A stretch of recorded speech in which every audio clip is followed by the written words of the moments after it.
po sa lahat, gusto ko sana sabihin sa noob ko na thank you very much kasi eto na po yung pangarap namin, nabuo na po yung dream house namin.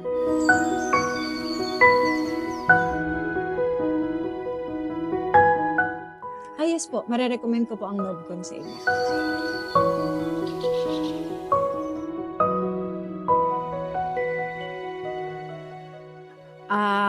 As a mother po, favorite ko po yung kitchen namin. Kasi siyempre dito ako laging magluluto para sa family ko. Tsaka yung pong style at tsaka pagkakagawa ng kitchen namin talagang almost perfect po para sa akin.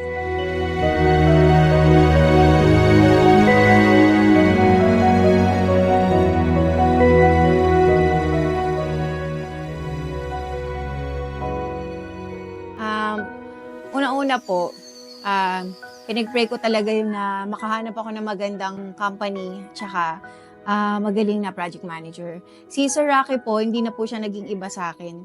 Talagang mabait siya, madaling i-approach, tsaka parang anak ko na po yan, yung ganun yung turing ko sa kanya. So every time po na mag-approach ako sa kanya, talagang ginagawa niyo po yung lahat para mapasaya ako. Yun po yung ano. Kaya kung may recommend po, approve po sa Sir Rocky, may recommend ko po sa iba.